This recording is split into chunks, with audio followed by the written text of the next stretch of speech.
महाराज जी का आदेश हुआ है और समय तो बहुत ही कम है, मैं बिल्कुल कांटे पे नजर है मेरी।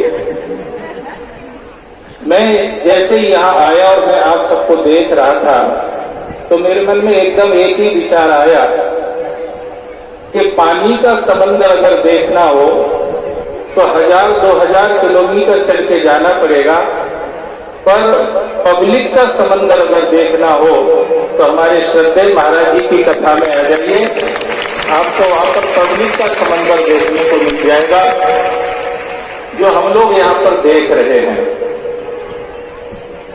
मन में एक और विचार आया, एक शब्द बहुत सम्माननीय है अध्यात्म के जगत में, जिसको युग पुरुष कहा जाता है। युग पुरुष ये शब्द मैं सुनता हूं और कई हमारे महापुरुष ऐसे हुए हैं, होंगे भी अभी भी, जिनको हम लोग युग पुरुष कहते हैं।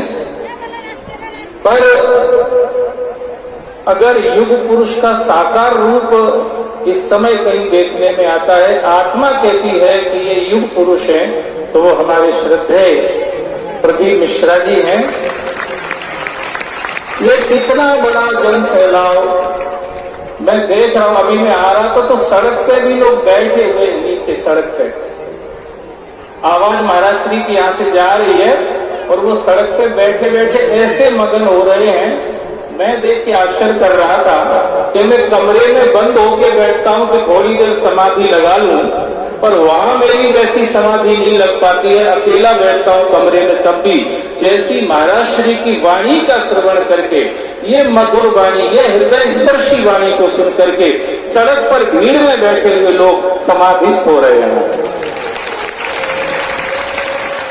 ये सब दृश्य मैंने यहाँ पर देखा है तो मेरी आत्मा गदगद हो रही है और मैं मेरा बड़ा सौभाग्य समझता हूँ कि उज्जैन में अगर मैं कहीं घूमता फिरता हूँ, कोई कार्यक्रम में चला जाता हूँ, तो लोग धक्के में मुझको पीछे कर देते या साइड में कर देते हैं कि ये तो यहीं फिरता रहता है, चप्पल चटकाता कोई खास आदमी नहीं है।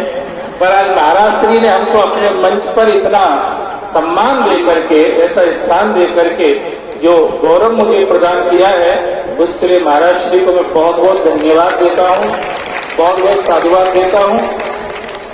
और उनका स्वभाव जैसा वो कहते हैं, हर बच्चे में, बच्ची में, बड़े में, बूढ़े में, सब जगह शिव ही शिव है।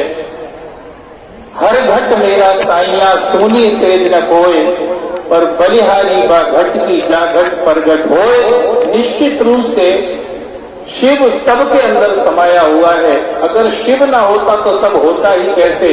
पर अगर प्रकट रूप में देखना है कहीं शिव जहाँ प्रकट होके विराजमान है तो पूज्य महाराज श्री हैं, जिनका दर्शन हम आप सब कर रहे हैं। ऐसी दिव्य विभूति, मैंने युग पुरुष शब्द इसलिए प्रयोग किया था कि युग परिवर्तन, मैंने कई शास्त्रों में पढ़ा या संतों से सुना था कि अहिल्या को जब श्राप लग गया गौतम ऋषि का पत्थर बनने का, तो अहिल्या के बेटा जो थे उनको बड़ी चिंता हुई कि मेरी माँ कब तक पत्थर बनी पड़ी रहेगी।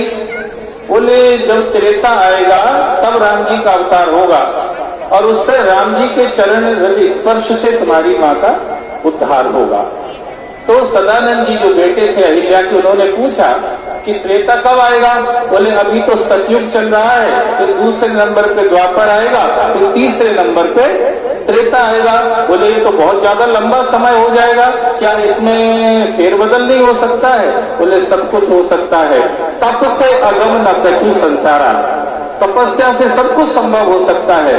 तब सदानंद जी ने तपस्या करी और तपस्या करके युग परिवर्तन कर दिया। युग परिवर्तन क्या किया, त्रेता था तीसरे नंबर पर, उसको खींच के दूसरे नंबर पर कर दिया। द्वापर था दूसरे नंबर, उसको धकेल के तीसरे नंबर पर कर दिया।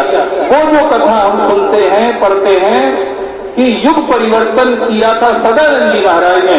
अगर इस कलयुग में, जिसको पूज्य महाराज श्री शिवयुग कह रहे हैं, आप सब सुन ही रहे हैं, पूज्य महाराज श्री इसको शिवयुग कह रहे हैं, कलयुग नहीं। अगर वो युग परिवर्तन का कहीं विचार साकार होता हुआ दिखाई देता है तो पूज्य महाराज श्री के द्वारा हो रहा है।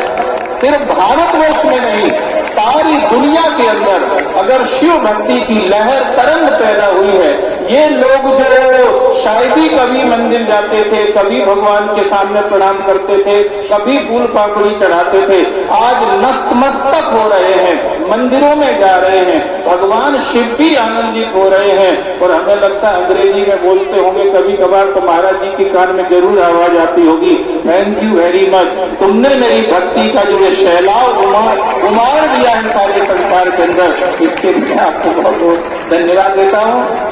कुछ महाराज श्री के चरणों में प्रणाम करता हूँ।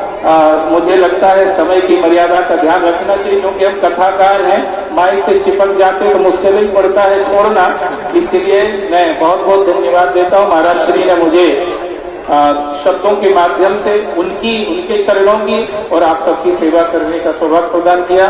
बहुत बहुत धन्यवाद, साधुवाद।